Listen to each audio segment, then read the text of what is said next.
गुन्हा दाखल होताच निलेश राणे संतापले. रवींद्र चव्हाणांवर आगपक्कड म्हणाले, गुन्हा दाखल करून माझ्यासारखा माणूस डगमगणार नाही.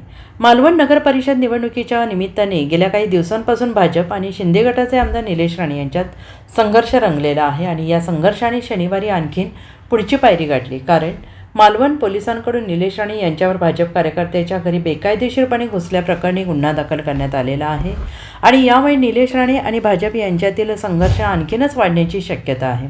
पोलिसांकडून गुन्हा दाखल झाल्यानंतर निलेश राणे यांनी भाजप प्रदेश अध्यक्ष रवींद्र चव्हाण यांच्यावर टीकास्त्र सोडले.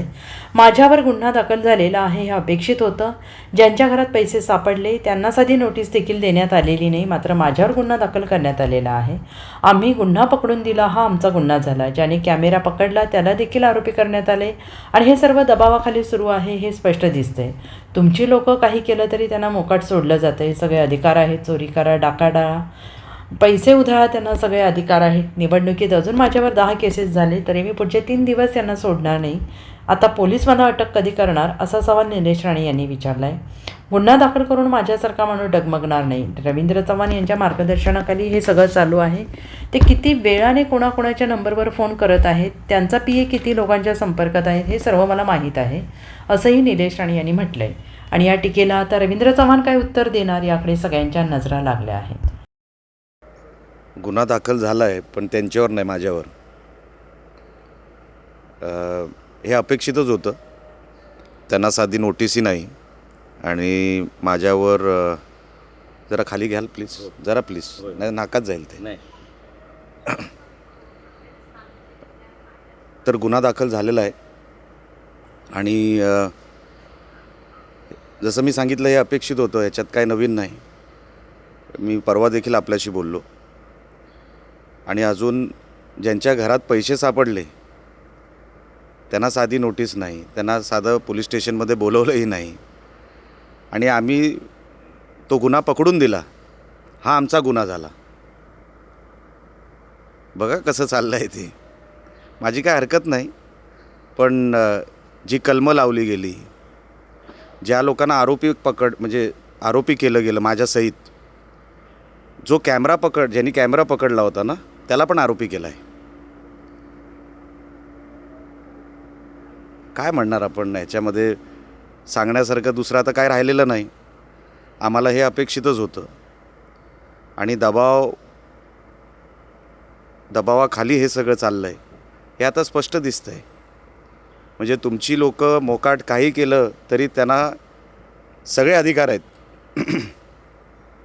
चोरी करा, डाका टाका, पैसे उधळा, त्यांना सगळे अधिकार आहेत निवडणुकीमध्ये. आणि आम्ही गुन्हा पकडून दिला तर आमच्यावर केसेस होत आहेत. काही हरकत नाही. असे अजून 10 केसेस माझ्यावर झाले तरी पुढचे जे काय 3-4 दिवस आहेत मी काय यांना सोडणार नाही. आणि मला विनंती करायची आहे पोलीस डिपार्टमेंटला. नोटीस आपण दिलेली आहे, FIR आपण केलेला आहे. आता मला अटकही केलं पाहिजे आपण. नुसतं नोटीस देऊन कसं होईल? बेल मी जेव्हा अप्लाय करीन तेव्हा करीन, पण नुसतं नोटीस देऊन FIR नंतर प्रोसिजर काय? अटक ना कधी करणार हे पण सांगितलं पाहिजे. नुसतं हा जो काय प्रेशर टाकण्याचा जो काय प्रकार आहे, नोटीस देऊन FIR करून, माझ्यासारखा माणूस काय डगमगणार नाही किंवा कुठे मागे हटणार नाही. आता पुढची कारवाई जी काय करायची आहे ना, ही त्यांना करायची आहे. मी बघतोय ते काय कारवाई करतायत ते. मला हेही माहिती आहे ते काय करणार आहेत ते. जेव्हा मी बेल घेईन तेव्हा घेईन.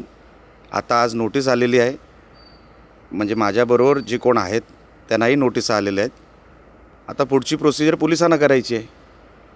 पण मी जे सांगत होतो की रवींद्र चव्हाण साहेबांच्या मार्गदर्शनाखाली हे सगळं चालू आहे.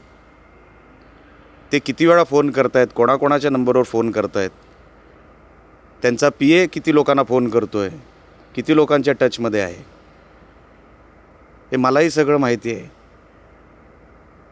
पण त्यांना जर वाटत असेल मी हे सगळं म्हणजे ह्या सगळ्या प्रेशरला मी बळी पडीन, तर अजून त्यांनी मला ओळखलेलं नाही. ही फक्त सुरुवात आहे. तुम्ही जर थांबवलं नाही तर अजून हे बरंच टोकाला जाणार आहे. Bureau report SBN Marathi, Malvan.